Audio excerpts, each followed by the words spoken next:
Good morning વિદ્યાર્થી મિત્રો. Shiva international સ્કૂલમાં તમારું હાર્દિક સ્વાગત છે. તો મિત્રો, આપણે ગયા વિડીયોમાં પાઠ નંબર 8 સુધી જોયા હતા. દશાંશ સંખ્યાઓ વિશે જે આપણો પાઠ નંબર 8 જે હતો એ આપણે જોયો હતો. હવે અહીંયાથી આપણે આગળ જોઈએ.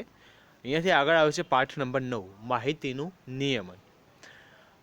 માહિતીને ભેગી કરવી અને એને એક કોઠામાં દર્શાવવી, અથવા તો એક કોઠો બનાવીને એની અંદર આપણે લખવાની, એને કહેવાય માહિતીનું નિયમન. સૌથી પહેલાં તો માહિતી કોને કહેવાય? તો ધારો કે તમારા ક્લાસમાં તમારા શિક્ષક તમને એમ પૂછે કે તમને કઈ વસ્તુ ભાવે છે, અથવા તો કઈ ગેમ તમને ગમે છે, તો બધા જ વિદ્યાર્થીઓ અલગ અલગ વસ્તુ કહેશે એમને કે મને આ વસ્તુ ભાવે છે, અથવા તો મને આ ગેમ ગમે છે, મને ક્રિકેટ ગમે છે, કોઈને વોલીબોલ ગમતું હશે, કોઈને ફૂટબોલ ગમતો હશે. તો આ બધા વિદ્યાર્થીઓ શિક્ષકને અલગ અલગ વાતો કહેશે. તો શિક્ષક આ બધા જ વિદ્યાર્થીઓ જોડેથી જે આ ભાવતી વસ્તુ અથવા તો ગમતી ગેમ એના વિશે જે નોંધ લે છે, તો એને કહેવાય માહિતી. અને એને જો એક કોઠામાં દર્શાવે, ભેગી કરે, તો એને કહેવાય માહિતીનું નિયમન.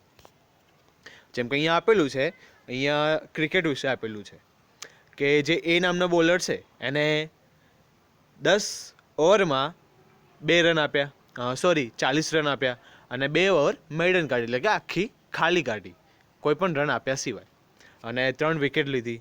પછી જે બી નામનો જે બોલર છે એને 10 ઓવર ફેંકી હતી, તો એને 1 ઓવર મેડન કાઢી, એટલે કે 1 ઓવરમાં એને 1-2 રન આપ્યા, અને ટોટલ 10 ઓવરમાં એને કેટલા રન આપ્યા? તો 30 રન આપ્યા, અને 2 વિકેટ એને લીધી. તો આ રીતે તમને અહીંયા કોઠો આખો આપેલો છે. પછી બેટ્સમેન આપેલો છે કે બેટ્સમેન ઈ નામનો જે હતો એને 45 રન કર્યા, અને 62 બોલ રમ્યો, અને 75 મિનિટ રમ્યો. તો આ રીતે તમને EFG અને H એ બેટ્સમેન આપેલા છે. તો આ રીતે માહિતી તમને કોઠામાં ગોઠવીને આપેલી છે અહીંયા. તો આ રીતના આપણે કોઠા બનાવવાના છે. મિત્રો, આ જે ચેપ્ટર છે તમારું, એ બીજા સેમનું સૌથી સહેલામાં સહેલું ચેપ્ટર છે, અને એકદમ મસ્ત ચેપ્ટર છે. તમને એકદમ સહેલું લાગશે ને ફાઈ જાય એવું છે. અહીંયા હવે પહેલાં તો આપેલું છે કે માહિતીની નોંધ. તો એક ઉદાહરણ લઈએ આપણે, કે શિક્ષકે વિદ્યાર્થીઓને પૂછ્યું કે કેળા, સફરજન, નારંગી અને પીળું આ 4 ફળોમાંથી તમને કયું ફળ પસંદ છે? કોઈ એક શિક્ષકે એમના જે ક્લાસમાં જે વિદ્યાર્થીઓ હતા એ બધાને પૂછ્યું કે 4 ટાઈપના છે ફળ એમની જોડે, કેળા, સફરજન, નારંગી અને પીળું. તો એમાંથી તેમને કયું ફળ પસંદ છે? વિદ્યાર્થીઓને એવું પૂછ્યું. અને ઉમા નામની જે છોકરી હતી એને તૈયાર કરવાનું કીધું, યાદી તૈયાર કરવાનું કહ્યું. તો એને શું કર્યું કે બધાના નામ લખ્યા જે ક્લાસમાં ભણતા હતા, જેમ કે રાઘવ છે, પ્રીતિ છે, અમર છે, ફાતિમા, અમિતા, પછી રમણ, રાધા, ફરીદા, અનુરાધા, રતિ, પછી ભાવના, મનોજ વગેરે. અને આ બધા જે વિદ્યાર્થીઓ જે હતા, તો એમને કયા કયા ફળ પસંદ છે તો એ એમની સામે લખે. જેમ કે રાઘવને કેળું પસંદ છે, પ્રીતિને સફરજન પસંદ છે, અમરને પેરું પસંદ છે, પછી જ્યારે ફાતિમાને નારંગી પસંદ છે. તો આ રીતે બધાના વિદ્યાર્થીઓના જે નામ હતા એમની સામે એમને કયું કયું ફળ પસંદ છે એ નામ લખ્યું.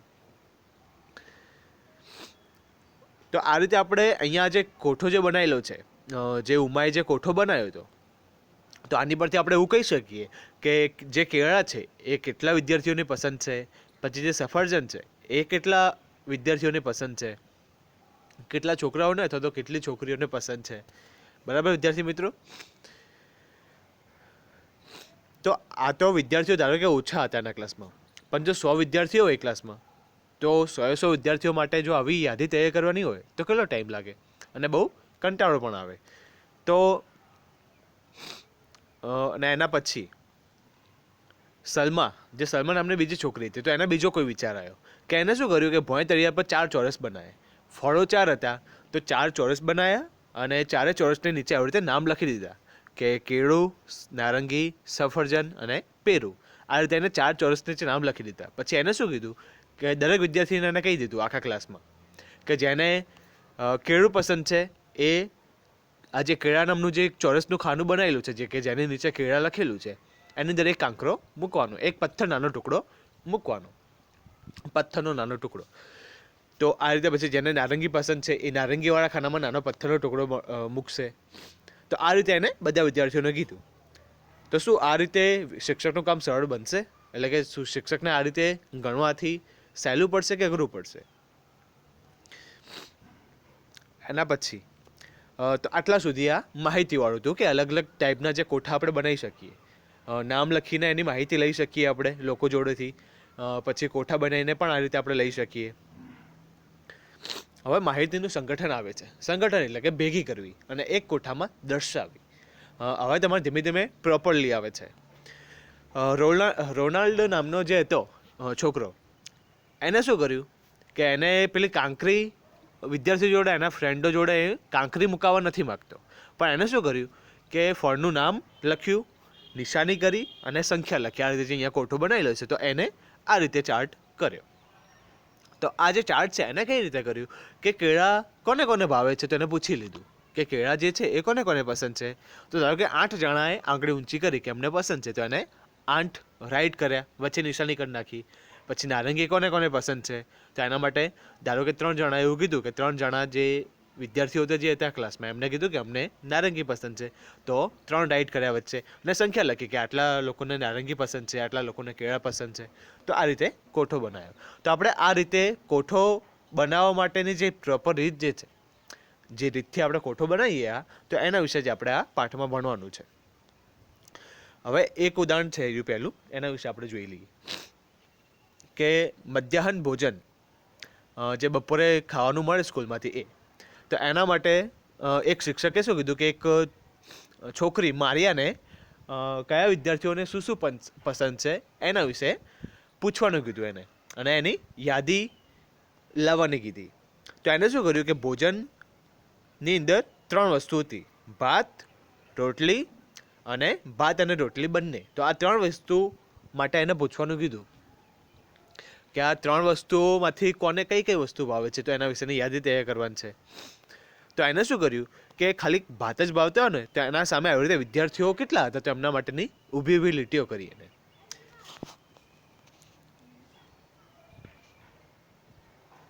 તો એને શું કર્યું કે આ જે વિદ્યાર્થીઓ જે હતા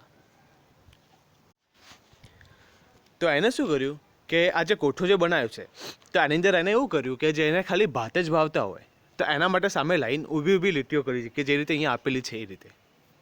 કે ધારો કે કોઈ બધાને પૂછ્યું એને કે એક વિદ્યાર્થી ધારો કે કોઈ એક જણાને પૂછ્યું કે તને શું પસંદ છે, તો એને કીધું કે ભાત પસંદ છે, તો એના માટે ઊભી લાઈન કરી. પછી કોઈ બીજાને પસંદ કર્યું તો કોઈ બીજા એવું કીધું કે રોટલી મને પસંદ છે, તો એના માટે રોટલીના ખાનામાં એને ઊભી લાઈન કરી. પછી કોઈએ એવું કીધું કે મને ભાત અને રોટલી બંને પસંદ છે, તો એના માટે ઊભી લાઈન કરી. તો આ રીતે એને અલગ અલગ લાઈનો કરી. પછી આ જે ઊભી ઊભી જે લાઈનો છે એને આપણે ગણી લેવાની કે કેટલી લાઈનો થાય છે. તો એના માટે લાઈનો ગણી લઈએ પછી તો ખબર પડી જાય આપણને કે ભાત જેને પસંદ હોય એવા વિદ્યાર્થીઓ કેટલા છે. તો આપણને આ જે લાઈનો જે ઉપર ઊભા લીટા જે કર્યા છે એનાથી આપણને ખબર પડી જશે. ખ્યાલ આવ્યો વિદ્યાર્થી મિત્રો? તો આ રીતે કોઠો એને બનાવ્યો. હવે એને જે ઉમેશ નામનો જે બીજો છોકરો હતો એને શું કીધું માર્યાને કે આવી રીતે એક એક લાઈન ગણવા જઈશું તો બહુ વાર થશે, પણ એને એવું કીધું કે આપણે શું કરીએ કે જે 10-10 લીટીઓ ભેગી કરીને એની ઉપર એક રાઉન્ડ કરી દઈએ. એટલે રાઉન્ડ કરશું તો આપણને ગણીને એટલે શિક્ષક કોઈ જોશે એને, જેને શિક્ષકે કીધું હતું કોઈ સરે કે મેડમે, તો એમને ખબર પડી જશે કે આજે રાઉન્ડ કરેલું છે તો આની અંદર 10 જ લાઈન છે, એટલે સીધા 10 જ ગણી લેવાની કે આ 10 છે. પછી જે વધારા ના હોય એ પછી એક એક લાઈન ગણવાની. પછી એવી રીતે સેમ નીચેના ખાના પણ કર્યું કે 10 ખાના ઊભા, 10 જે લીટીઓ ઊભી હતી એની ઉપર રાઉન્ડ કરી દીધું. તો પછી ખબર પડી જશે કે 10 આ જે રાઉન્ડ આખું કરેલું છે એ 10નું જ છે. એટલા માટે સીધા એને મતલબ એક એક લાઈન ગણવી ના પડે, સીધું શિક્ષક એવું જ સમજી લે કે આ 10 જ છે. પછી વધારાની જે લાઈનો છે બહારની એ એક્સ્ટ્રા અંદર ઉમેરી દેવાની. ખ્યાલ આવે વિદ્યાર્થી મિત્રો? તો આ રીતે એને કીધું. પછી રાજાને શું કીધું કે એને વધુ સરળ બનાવવા માટે રાજન નામનો એક બીજો છોકરો હતો, એને કીધું કે હવે તો 10 ના બનાવીએ એના કરતાં 5-5 ના બનાવીએ તો આપણને વધારે ખબર પડશે. તો એને શું કર્યું કે જે 5-5 ના ખાના હતા તો એની પર ઊભું રાઉન્ડ કર્યું, મતલબ રાઉન્ડ કર્યું એની પર ગોળ ગોળ કરી નાખ્યું કે 5ની ઉપર એક રાઉન્ડ, પછી બીજા 5ની ઉપર એક રાઉન્ડ, ત્રીજા 5ની ઉપર એક રાઉન્ડ, એટલે કે 5, 5 અને 5 એટલે ટોટલ 15 થશે. અને જે વધ્યા છે એટલે કે 2, તો મતલબ કે ટોટલ 17 થશે. એટલે કે જેમને ભાત પસંદ છે એમના માટે 17 લોકો એવા છે, 17 વિદ્યાર્થીઓ એવા છે કે જેમને ભાત પસંદ છે. તો એમની સંખ્યા કેટલી? 17ની છે. ખ્યાલ આવ્યો વિદ્યાર્થી મિત્રો? એટલે આ રીતે આપણે આવી રીતે કોઠાઓ બનાવવાના છે. તો જે આપણે અહીંયા જે કોઠો બનાવીએ છીએ, તો અહીંયા પહેલી વસ્તુમાં પહેલા ખાનામાં શું લખવાનું કે જેના વિશે આપણને કોઠો બનાવવાનું કીધું હોય, જેમ કે ભોજન, લોકોને શું શું પસંદ છે ભોજનમાં, તો એના વિશેનું નામ ને લખવાના છે. તો માટે આપણે પહેલા ખાનામાં લખવાનું કે ભોજન કી પસંદગી, એટલે કે કેટલા વિદ્યાર્થીઓને શું શું ભાવે છે એના વિશે. પછી વચ્ચે જે ઊભા લીટા કરીએ ને એને કહેવાય આવૃત્તિ ચિહ્ન કહેવાય. ધ્યાન રાખજો મિત્રો, વચ્ચે જે ખાનું તમે જે ઊભા લીટા જે કરો છો એને કહેવાય આવૃત્તિ ચિહ્ન. અને જે છેલ્લે સંખ્યા છે, તો કોના માટે આપણે આ કર્યું હતું? તો વિદ્યાર્થીઓ માટે, કે વિદ્યાર્થીઓને પસંદ હતા એટલા માટે. તો એ આવશે વિદ્યાર્થીઓની સંખ્યા આવશે. ખ્યાલ આવ્યો વિદ્યાર્થી મિત્રો?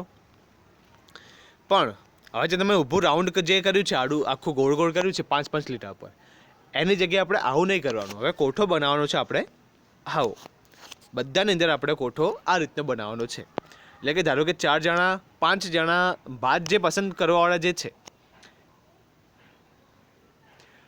તો ભાત જે પસંદ કરવાવાળા છે એમને શું કરવાનું કે 4 લીટા ઊભા કરવાના અને 1 લીટું આડું કરવાનું. ટોટલ 5નું ખાનું આખું બોક્સ જેવું બની જશે 5 માટેનું. એટલે આ જે છે એ ખાનું આવશે 5નું. પછી પાછા ધારો કે 17 વિદ્યાર્થીઓ છે કે જેમને ભાત પસંદ છે, તો પહેલાં 4 ઊભા કરવાના, 1 આડું કરવાનું, એટલે કે 5 થઈ ગયા. પાછા 4 ઊભા અને 1 આડું, એટલે કે બીજા 5 થાય, એટલે કે ટોટલ 10 થયા. પાછું 4 કરી અને 1 આડું કરી, તો ટોટલ 15 થયા. અને બીજા 2 એક્સ્ટ્રા લીટા કરીએ સાઈડમાં, તો આ રીતે ટોટલ 17 થઈ જશે. એ રીતે પછી નીચે 13 માટે પણ એવું કરવાનું અને નીચે 20 માટે પણ એવું કરવાનું.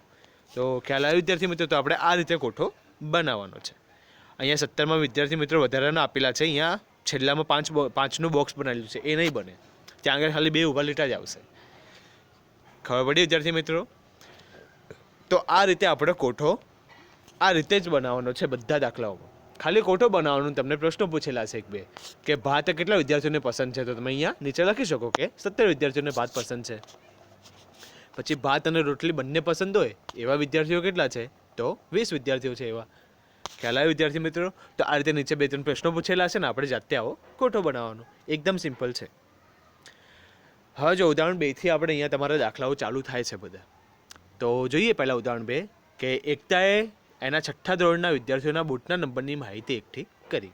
એટલે કે એકતા નામની છોકરી હતી, તો એના ધોરણમાં જે વિદ્યાર્થીઓ હતા, તો એમના જે બૂટ પહેરતા હતા, તો એમના નંબર કયા કયા છે, તો એના વિશેની અહીંયા માહિતી ભેગી કરેલી છે. તો એના માટે આપણે શું કરવાનું છે કે આવૃત્તિ વિતરણ કોષ્ટક બનાવવાનું છે. આ જે કોઠો બનાવ્યો ને, આ કોઠાનું શું કહેવાશે? આ કોઠાનું નામ છે આવૃત્તિ વિતરણ કોષ્ટક. આવૃત્તિ વિતરણ કોષ્ટક કહેવાય આ કોઠાને. બરાબર? તો આવું એક કોઠો બનાવવાનો છે આપણે. આના માટે જે ઉદાહરણ 2માં આપેલું છે બૂટના નંબર માટેની માહિતી છે. માહિતી કોની આપેલી છે? બૂટના નંબર વિશેની. તો અહીંયા પહેલા ખાનામાં શું આવશે કે બૂટના નંબર આવશે. બૂટના નંબર અલગ અલગ બધા માટે હશે, તો એની માહિતી આપણે પહેલા ખાનામાં લખશું. વચ્ચે હંમેશા આવૃત્તિ ચિહ્ન જ કરવાનું. અને છેલ્લે આવશે વિદ્યાર્થીઓની સંખ્યા, કે કેટલા વિદ્યાર્થીઓ છે કે જેમનો બૂટનો નંબર 4 છે, અથવા તો 5 છે, અથવા તો 6 છે, 7 છે કે 8 છે. ખ્યાલ આવ્યો વિદ્યાર્થી મિત્રો? પણ હવે તમે ચાલુ કરશો કોટામાં, તો બૂટનો નંબર તો લખ્યો, તો પહેલો કયો આંકડો લખશો? તો અહીંયા જે પહેલો નાનામાં નાની જે સંખ્યા હોય એ લખાય પહેલાં. જેમ કે અહીંયા તમને માહિતી જે આપેલી છે એ કઈ રીતે આપેલી છે કે કોઈ વિદ્યાર્થી એવો છે કે જેનો બૂટનો નંબર 5 છે, કોઈ વિદ્યાર્થી એવો છે કે જેમનો બૂટનો નંબર 4 છે, પછી કોઈ વિદ્યાર્થી એવો છે કે જેનો બૂટનો નંબર 7 છે, પછી કોઈ વિદ્યાર્થી એવો છે કે જેનો બૂટનો નંબર 5 છે, પછી 6 છે, 7 છે, તે રીતે. તો અહીંયા નાનામાં નાનો જે નંબર છે એ કયો છે? તો મિત્રો 4 છે. 4 જે લખેલા છે સૌથી નાનામાં નાનો આંકડો કહેવાય. આજે અહીંયા જે માહિતી તમને આપેલી છે એની અંદર, એટલે આપણે અહીંયા કોઠામાં ચાલુ કરશું 4થી. અને મોટામાં મોટો આંકડો કયો આપેલો છે? તે 8 આપેલો છે. તો માટે આપણે 4થી લઈને 8 સુધીના નંબર લખશું. તો મિત્રો જેના હવે નિશાની તમારે કરવાની કઈ રીતે, અને અહીંયા લખશો તમે વિદ્યાર્થીઓની સંખ્યા કઈ રીતે?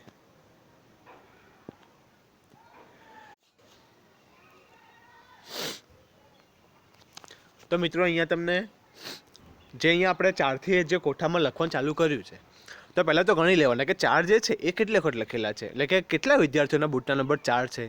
તો એક તો આ છે 1, પછી આ 2 છે, પછી આ 3, 4, 5. તો આના સિવાય હવે નથી કોઈ. એટલે કે 5 વિદ્યાર્થીઓ એવા છે કે જેમનું બૂટનો નંબર 4 છે. ખ્યાલ આવ્યો વિદ્યાર્થી મિત્રો? તો આપણે અહીંયા પણ તમને જો આજે 5 લખ્યા છે, તો 4 નંબર જેનો બૂટનો નંબર 4 હોય એવા વિદ્યાર્થીઓ કેટલા છે? 5 છે. તો એના માટેનું આવું બોક્સ બનશે. આ બોક્સ વધારાનું આપેલું છે એ તમે ના લખતા. તમે જો કોઠો બનાવવાનો તો અહીંયા 4 નંબરના જે બૂટ છે એવા વિદ્યાર્થીઓની સંખ્યા 5 જ છે, એટલા માટે આપણે 4 ઊભા લીટા અને 1 લીટું આડું કરવાનું. તો આપણું એક ખાનું એક બોક્સ બનશે આનું, એટલે કે ખાલી 5 જ વિદ્યાર્થીઓ છે, એનાથી વધારે કોઈ છે નહીં. તો એ રીતે તમને અહીંયા નીચેના પણ ફાવશે કરતા. તો આ રીતે આપણે આ કોઠો બનાવવાનું છે. હવે આપણે એક કામ કરીએ. હવે અહીંયા આગળ તમને જે બીજો જે આપેલો છે ચિત્ર આલેખ આપેલો છે, એના વિશે પછી જોઈએ. પહેલાં આપણે સ્વાધ્યાય 9.1 જોઈ લઈએ. સ્વાધ્યાય 9.1ની અંદર આપણે કોઠા બનાવવાના છે એ જોઈ લઈએ. તો વિદ્યાર્થી મિત્રો, તમે તમારી બુક ખુલ્લી રાખજો ને આપણે હવે સ્વાધ્યાય 9.1 ચાલુ કરીએ.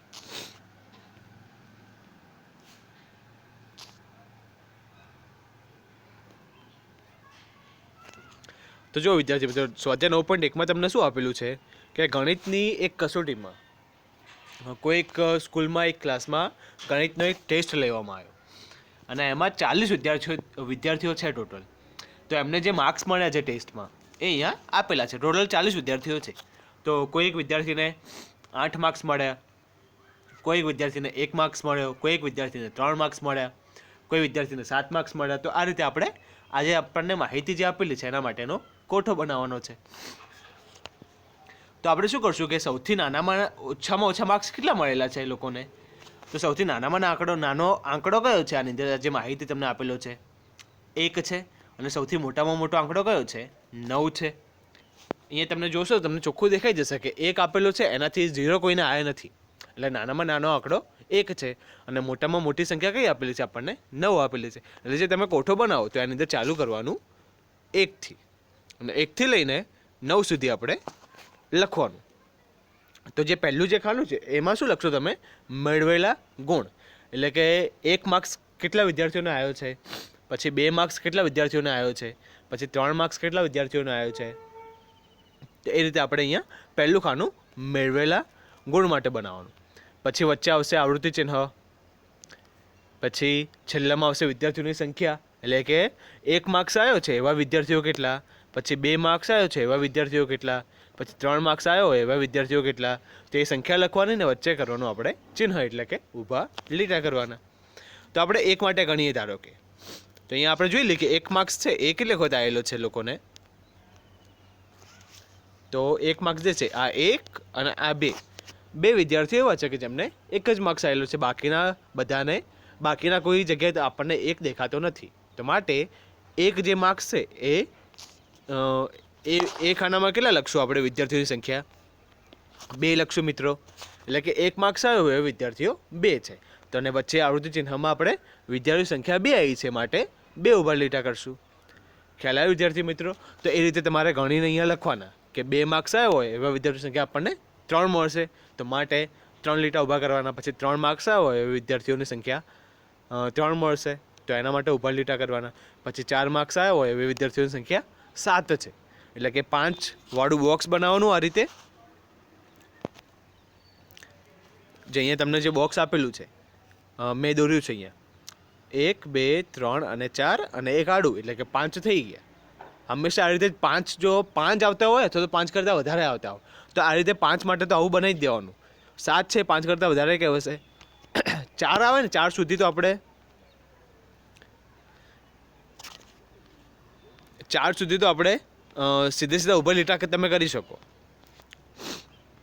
જે 4 આવ્યો, ધારો કે 1 આવ્યો હોય અથવા તો 2 આવ્યા હોય, 3 આવ્યા હોય, 4 આવ્યો હોય અથવા 3 આવ્યો હોય, તો આ બધા માટે ખાલી 4 સુધી લીટા કરવાના ઊભા. અને જો 5મું લીટું થઈ જાય, મતલબ કે 5 આવતા હોય તો ત્યાં આગળ 5મા માટે આડું લીટું કરવાનું. પછી હવે 6 આવ્યા હોય તો 5 માટે તો તમે આવું કરી દીધું, તો વધ્યા કેટલા હોય આપણી જોડે? 1 વધ્યો, એટલે 1 માટે એક્સ્ટ્રા લીટું કરવાનું સાઈડમાં. તો આ રીતે અહીંયા કોઠો આ બનાવવાનો છે, તો તમને ફાવશે. એના પછી તમને પ્રશ્નો પૂછેલો છે નીચે કે કેટલા વિદ્યાર્થીઓને 7 કે 7થી વધુ ગુણ મેળવ્યા હશે, એટલે કે 7 માર્ક્સ આવ્યા હોય અથવા તો 7 કરતાં વધારે માર્ક્સ આવ્યા હોય એવા વિદ્યાર્થીઓ કેટલા છે. તો મિત્રો અહીંયા આપણે કોઠો જે બનાવ્યો છે એની અંદર તમે જોઈ શકો છો કે 7 માર્ક્સવાળા કેટલા છે? 5 છે. 7 માર્ક્સવાળા 5 છે 8 માર્ક્સવાળા 4 છે, 9 માર્ક્સવાળા 3 છે. એટલે કે 7 માર્ક્સ આવ્યા હોય એવા અને 7 માર્ક્સથી વધારે આવ્યા હોય એવા વિદ્યાર્થીઓ આપણે ગણીને લખવાના છે કે ટોટલ કેટલા વિદ્યાર્થીઓ છે. તો 7 માર્ક્સવાળા 5 છે, 8વાળા 4 છે અને 9વાળા 3 છે. એટલે કે 5 + 4 + 3 એટલે કે 7 માર્ક્સ આવ્યા હોય કે 7 કરતાં વધારે ગુણ મેળવ્યા હોય એવા વિદ્યાર્થીઓની સંખ્યા કેટલી છે? ટોટલ 12 છે. 5 + 4 + 3 એટલે કે ટોટલ સંખ્યા એમને 12 છે. એટલે કે 12 વિદ્યાર્થી એવા છે કે જેમને 7 અથવા તો 7 કરતાં વધારે વિદ્યાર્થી વધારે માર્ક્સ આવ્યા હશે. અને બીજો પ્રશ્ન એવો છે કે 4થી ઓછા ગુણ કેટલા વિદ્યાર્થીઓએ મેળવ્યા હશે? એટલે કે 4 માર્ક્સ કરતાં ઓછા માર્ક્સ મેળવ્યા હોય એવા વિદ્યાર્થીઓ કેટલા?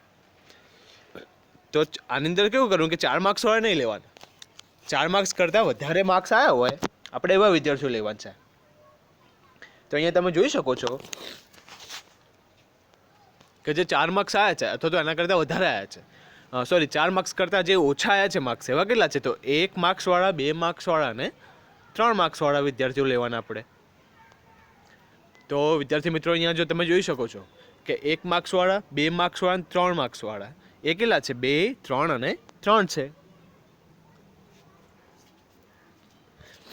1 માર્ક્સવાળા 2 છે, 2 માર્ક્સવાળા 3 છે અને 3 માર્ક્સવાળા 3 છે. તો એમનો સરવાળો કેટલો થશે? એ આપણે 4 માર્ક્સ કરતાં ઓછા ગુણ મેળવ્યા હોય એવા વિદ્યાર્થીઓ છે. તેમનો 2 + 3 + 3 એટલે કે 8 છે. તો માટે ટોટલ 8 વિદ્યાર્થી એવા છે કે જેમને 8 માર્ક્સ કરતાં ઓછા આવ્યા છે. ખ્યાલ આવ્યો વિદ્યાર્થી મિત્રો? તો આ રીતે નીચે પ્રશ્ન જવાબો તમે લખી શકો છો. પછી હવે જે બીજા નંબરનો જે પ્રશ્ન છે એમાં એવું છે કે ધોરણ 6ની અંદર 30 વિદ્યાર્થીઓને એવું પૂછવામાં આવ્યું કે તમને કઈ મીઠાઈ વધારે પસંદ છે. તો 30 વિદ્યાર્થીઓ એવું કીધું કે કોઈ એક વિદ્યાર્થી એવું કીધું કે મને લાડુ પસંદ છે, પછી કોઈએ એવું કીધું કે મને બરફી પસંદ છે, પછી કોઈએ જલેબીનું કીધું કે જલેબી પસંદ છે, પછી કોઈએ કીધું કે રસગુલ્લા મને વધારે પસંદ છે. તો ટોટલ 4 નામ આવ્યા. એટલે કે ટોટલ 4 ટાઈપની જે મીઠાઈ છે એ લોકોને પસંદ છે, 30 વિદ્યાર્થીઓને પસંદ છે. તો આ જે 4 ટાઈપની લાડુ, બરફી, જલેબી અને રસગુલ્લા, તો આ 4 પ્રકારની જે મીઠાઈ છે એ જ વિદ્યાર્થીઓને પસંદ છે. આ 4ના સિવાયની કોઈ પસંદ નથી. કેમ કે અહીંયા તમે નામ જોશો તો તમને ખબર પડી જશે કે લાડુવાળા છે, જલેબીવાળા છે, બરફીવાળા છે અને રસગુલ્લા. એના સિવાય કોઈ નામ નથી લખેલું. આની તમે બધા નામ વાંચશો અહીંયા, લાડુ, બરફી, લાડુ, જલેબી, લાડુ, રસગુલ્લા. તો એના માટે આપણે શું કરવાનું છે કે એ પ્રશ્નમાં એવું કીધેલું છે કે આવૃત્તિ ચિહ્નનો ઉપયોગ કરીને મીઠાઈને આપણે કોષ્ટકમાં ગોઠવો. તો આપણે કોઠો બનાવવાનો છે કે જે આવૃત્તિ ચિહ્ન જે આપણે આગળના પહેલા દાખલામાં જે કોઠો બનાવ્યો તો એ રીતે આપણે અહીંયા કોઠો બનાવવાનો છે. તમે અહીંયા જોઈ શકો છો કે 4 ટાઈપની મીઠાઈ છે. તો પહેલા ખાનામાં શું લખશું? આપણે મીઠાઈ લખશું ને એના નામ લખશું, લાડુ, બરફી, જલેબી ને રસગુલ્લા. અને લાડુ કેટલાને પસંદ છે તો એ આપણે ગણીને લખી દેવાના અહીંયા કે કેટલા વિદ્યાર્થીઓને પસંદ છે. તો 11 વિદ્યાર્થીઓને પસંદ છે લાડુ. પછી જે બરફી છે એ છે 3 વિદ્યાર્થીઓને પસંદ છે. પછી જે જલેબી છે એ 7 વિદ્યાર્થીઓને પસંદ છે. અને જે રસગુલ્લા છે એ 9 વિદ્યાર્થીઓને પસંદ છે. તો એમના માટે અહીંયા વચ્ચે આવૃત્તિ ચિહ્ન પણ તમને કરતા ફાવશે, જે રીતે આપણે જે પહેલા ખાનામાં કર્યું એ રીતે. અને ટોટલ કેટલા થશે? તો ટોટલ 30 વિદ્યાર્થીઓ છે. રકમમાં લખેલું છે કે 30 વિદ્યાર્થીઓ માટે જ એ કરવામાં આવ્યું છે, 30 વિદ્યાર્થીઓને પૂછવામાં આવ્યું છે ધોરણ 6ની અંદર. તો એના માટે અહીંયા થઈ જશે. તો આ રીતે કોઠો બનશે. મતલબ ખ્યાલ આવ્યો વિદ્યાર્થી મિત્રો? અને આપણને જે બી છે એમાં એવું પૂછેલું છે કે કઈ મીઠાઈ વિદ્યાર્થીઓને સૌથી વધારે પસંદ છે? કઈ મીઠાઈ છે કે જે સૌથી વધારે પસંદ છે? તો અહીંયા 4 ટાઈપની જે મીઠાઈ હતી તો આપણે જોઈ શકીએ છીએ કે અહીંયા લાડુ જે છે એ 11 વિદ્યાર્થીઓને પસંદ છે, જે બરફી છે એ 3 વિદ્યાર્થીઓને પસંદ છે, જલેબી છે એ 7 વિદ્યાર્થીઓને પસંદ છે, રસગુલ્લા છે એ 9 વિદ્યાર્થીઓને પસંદ છે. તો આમાંથી સૌથી વધારે વિદ્યાર્થીઓ હોય તો લાડુની અંદર છે 11 વિદ્યાર્થીઓ. એટલે કે 11 વિદ્યાર્થીઓ એવા છે જે સૌથી વધારે કે જેમને લાડુ પસંદ છે. તો માટે લાડુ એ સૌથી વધુ વિદ્યાર્થીઓને પસંદ છે. ખ્યાલ આવ્યો વિદ્યાર્થી મિત્રો? તો આ રીતે તમારે સેમ કોઠાઓ બનાવવાના છે. ત્રીજા નંબરનો છે એ તમારે હોમવર્કમાં કરવાનું જાતે. હવે અહીંયા ચોથા પ્રશ્નથી હવે ચિત્ર આલેખ વાળું હમણાં વચ્ચે આવ્યું હતું. તો ચિત્ર આલેખ કોને કહેવાય? તો તમને કોઠો બનાવેલો હોય અને અંદર ચિત્રો દોરેલા હોય. જેમ કે અહીંયા ચોથા નંબરનો જે પ્રશ્ન છે તમને અંદર લખેલું છે કે 5 ગામ છે, 5 ગામની અંદર ટ્રેક્ટરો કેટલા છે તો એના વિશે અહીંયા દોરેલા છે કે જે ગામ એ છે તો એ લાઈનમાં કેટલા ટ્રેક્ટર દોરેલા છે? તો 1 2 3 4 5 અને 6 ટ્રેક્ટર દોરેલા છે ગામ એમાં. તો માટે એ ગામમાં 6 ટ્રેક્ટર છે. કેમ કે જો અહીંયા લખેલું છે કે જો એક ટ્રેક્ટરનું ચિહ્ન હોય ને, જો એક ટ્રેક્ટરનું ચિહ્ન હોય તો આપણે સમજવાનું કે એક જ ટ્રેક્ટર, એટલે કે એ ગામમાં એક જ ટ્રેક્ટર છે. મતલબ કે એક ટ્રેક્ટર 1 2 3 4 5 અને 6.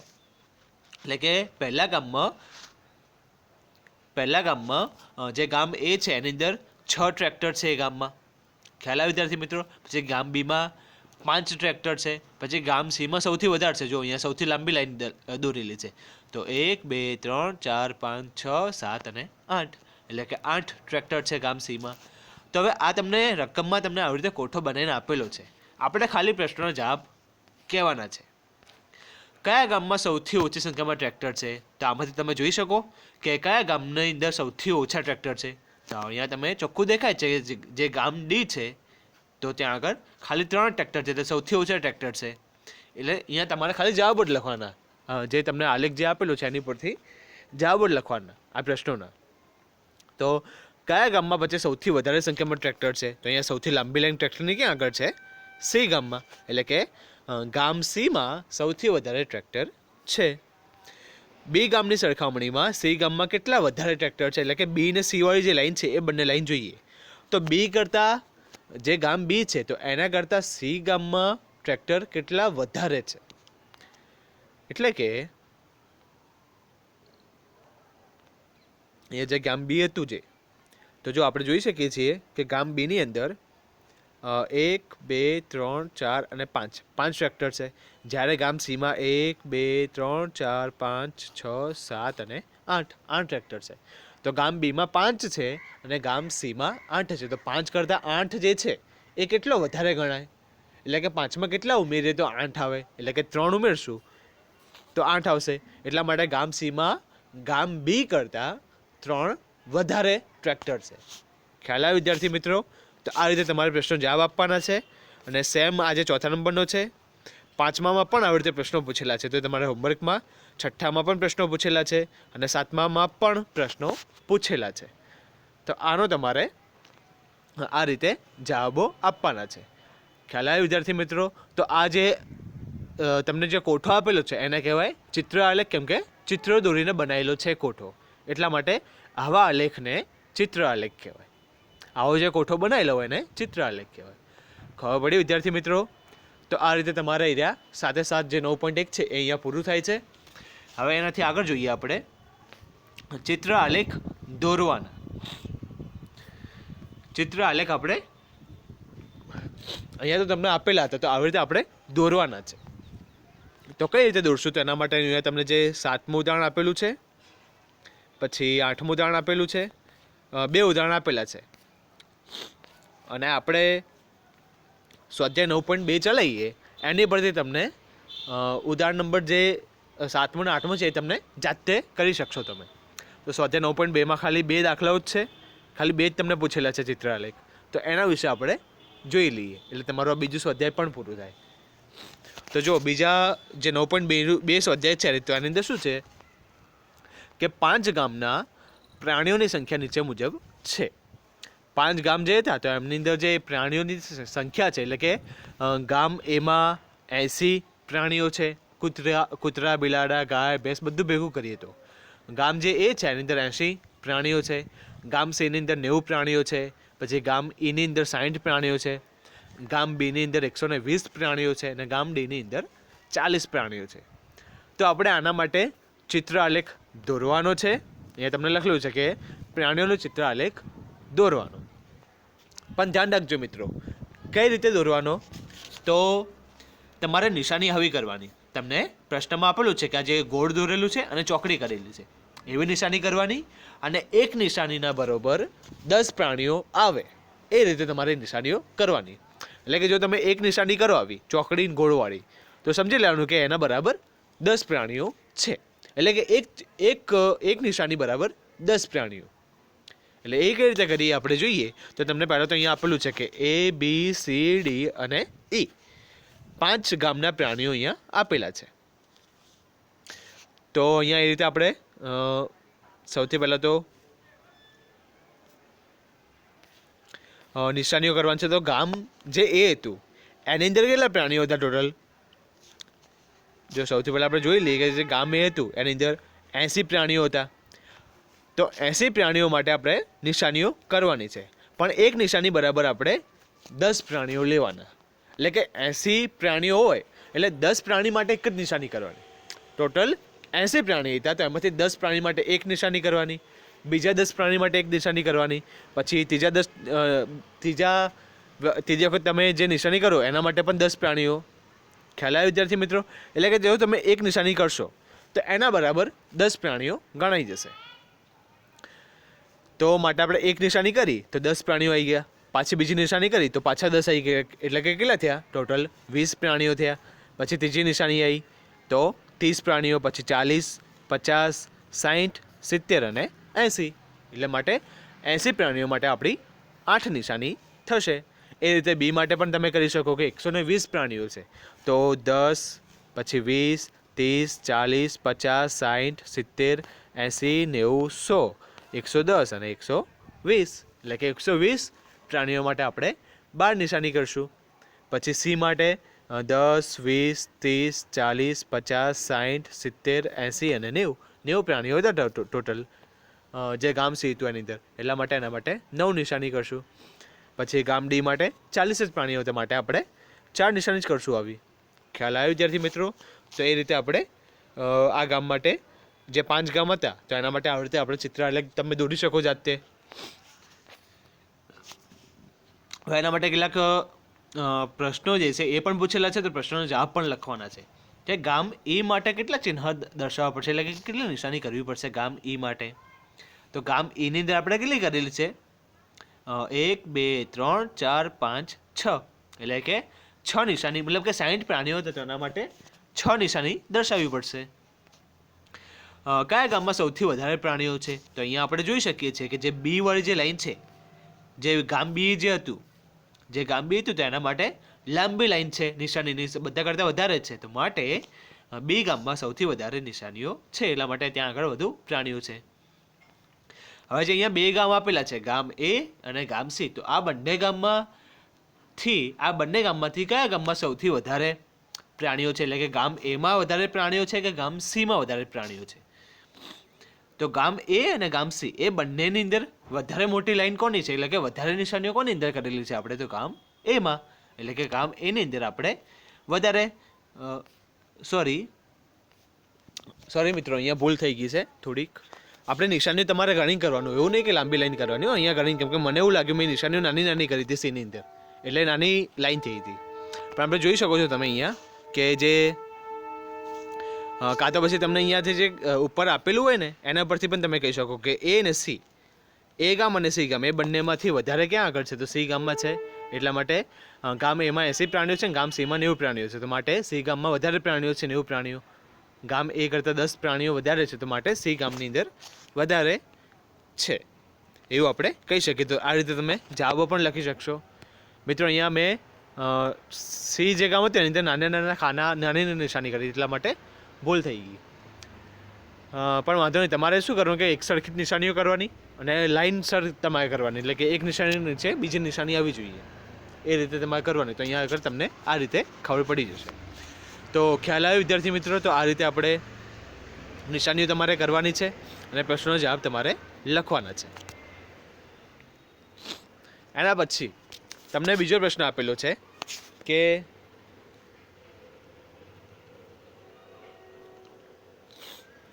વર્ષ આપેલું છે 1996, 1998, 2000, 2002, 2004. આવી રીતે આપણને 5 વર્ષના આપેલા છે આંકડાઓ. કે જે 1996નું વર્ષ હતું તો એ વર્ષે વિદ્યાર્થીઓની સંખ્યા કેટલી હતી? 400 હતી. પછી જે 1998નું વર્ષ હતું તો ત્યાં આગળ વિદ્યાર્થીઓની સંખ્યા કેટલી હતી? 535 હતી. પછી 2000ની જે સાલ હતી તો ત્યાં આગળ વિદ્યાર્થીઓની સંખ્યા કેટલી હતી? તો 472 હતી. 2002ની સાલ હતી તો ત્યાં આગળ વિદ્યાર્થીઓની સંખ્યા કેટલી હતી? 600 હતી. અને 2004ની સાલ તો 623 વિદ્યાર્થીઓ હતા. તો આ વિદ્યાર્થીઓ માટે આપણે ચિત્ર અલગ દોરવાના છે અને નિશાની કરવાની છે આવી. અને એક નિશાની કેટલા વિદ્યાર્થીઓને દર્શાવશે? તો 100 વિદ્યાર્થીઓને. એટલે કે જો તમે એક નિશાની દર્શાવો ને દોરો ખાનામાં, તો એના બરાબર કેટલા વિદ્યાર્થીઓ હોય? 100 વિદ્યાર્થીઓ. ખ્યાલ આવ્યો વિદ્યાર્થી મિત્રો? તો આપણે અહીંયા આલેખ દોરીએ અને પછી પ્રશ્નનો જવાબ આપવાનો ટ્રાય કરીએ. કે જો જે 1996નું વર્ષ હતું તો એ સાલમાં કેટલા હતા વિદ્યાર્થીઓ? 400 વિદ્યાર્થીઓ હતો. 400 વિદ્યાર્થીઓની સંખ્યા હતી. તો માટે આપણે પહેલી નિશાની કરશું તો 100 વિદ્યાર્થીઓ ગણાઈ જશે એની અંદર. પછી બીજી નિશાની કરશું તો બીજા 100, એટલે કે ટોટલ 200 થયા. પછી ત્રીજી નિશાની કરશું તો પણ 100 વિદ્યાર્થીઓ, એટલે કે ટોટલ 300 થયા. અને ચોથી નિશાની હતી તો એના માટે પણ 100 વિદ્યાર્થીઓ, એટલા માટે ટોટલ 400 થઈ ગયા. એટલે કે 400 વિદ્યાર્થીઓ માટે આપણે 4 નિશાની દોરવી પડશે. ખ્યાલ આવ્યો વિદ્યાર્થી મિત્રો? તો આ રીતે આપણે આનો પણ કોઠો બનાવવાનો છે. અને એના સિવાય જે 1998નું જે વર્ષ હતું ત્યાં આગળ કેટલા હતા? 535 વિદ્યાર્થીઓ હતા. તો તમે અહીંયા તો જુઓ વિદ્યાર્થી મિત્રો કે જે 535 વિદ્યાર્થીઓ છે તો એની અંદર 500 વિદ્યાર્થીઓ માટે તમે 5 નિશાની તો કરી નાખશો. 500 વિદ્યાર્થીઓ માટે 5 નિશાની તો તમે કરી નાખશો, તો 5 નિશાની માટે 500 વિદ્યાર્થીઓ તો થઈ જશે. પણ ઉપર 35 તમને વધારાના આપેલા છે. તો 35 માટે શું કરવાનું કે 500 અને 600 ની વચ્ચે આવે 35. 500 ને 35, તો 500 માટે તો 5 નિશાની તો કરી જ નાખવાની. પણ જે 500 થી વધારે જે 35 થાય છે, 35 તમને વધારાના આપેલા છે, એ 100 ના ગણાય એના બરાબર. એટલે કે આપણે એક આખી નિશાની ના કરી છીએ. આ તમે આખી નિશાની જો કરો તો એ કોના માટે હોય? 100 વિદ્યાર્થીઓ ગણાય. પણ 500 થી વધારે છે 35 એ 100 કરતાં ઓછા કહેવાય. 500 માટે તો 5 નિશાની આવી જશે, પણ જે 100 એના ઉપર જે 35 છે એ 100 કરતાં ઓછા કહેવાય છે. એટલે કે એના માટે અડધી નિશાની કરવાની તમારે. ખ્યાલ આવ્યો વિદ્યાર્થીઓ મિત્રો? એના માટે તમારે અડધી નિશાની કરવાની. તો આ રીતે તમારે કોઠો બનાવવાનો છે. અને એના પછી નીચેના જે 2 પ્રશ્નો છે એ કરવાના છે. કે 2002ની સાલના વિદ્યાર્થીઓ દર્શાવવા માટે કેટલા ચિહ્નની જરૂર પડશે? 2002ની જે સાલ હતી તો અહીંયા તમે જોઈ શકો છો, એની નિશાની કરવા માટે એ વિદ્યાર્થીઓની સંખ્યા દર્શાવી હોય તો એના માટે કેટલા ચિહ્નની જરૂર પડશે? તો 1, 2, 3, 4, 5 અને 6, એટલે કે 6 ચિહ્નની જરૂર પડશે. અને એના સિવાય બીજો પ્રશ્ન છે કે 1998ની સાલના વિદ્યાર્થીઓ દર્શાવવા માટે કેટલા ચિહ્નની જરૂર પડશે? 1998નું જે વર્ષ હતું તો એના માટે કેટલા ચિહ્નોની જરૂર પડશે? તો 1998 માટે તમે જોઈ શકો છો કે 1, 2, 3, 4, 5, 5 આખા ચિહ્નો, એટલે કે પૂરેપૂરા ચિહ્નો, પૂર્ણ ચિહ્નો, અને જે 1 છે એ અર્ધ ચિહ્ન. એટલે એના પ્રશ્નમાં તમારે એવું લખવાનું કે 5 પૂર્ણ ચિહ્ન અને 1 અર્ધ ચિહ્નની જરૂર પડશે. ખ્યાલ આવ્યો વિદ્યાર્થીઓ મિત્રો? તો હવે જે બી નંબરનો જે પ્રશ્ન છે એ તમારે જાતે ટ્રાય કરવાનો. એમાં એક નિશાની બરાબર 50 વિદ્યાર્થી લેવાના. આપણે જે 100 લીધા હતા એની જગ્યાએ તમારે 50 વિદ્યાર્થી લેવાના. અને તમારે આલેખ પાછો નવો સેરથી દોરવાનો. તો આ રીતે તમારે અહીંયા સુધી લખવાનું છે. સ્વાધ્યાય 9.1 અને 9.2 એ પૂરું થાય છે અહીંયા. અને હવે આના પછી લંબ આલેખ આવે છે એ આપણે જોઈશું બીજા વિડીયોમાં. આ વિડીયોમાં આપણે અહીંયા સુધી રાખીએ.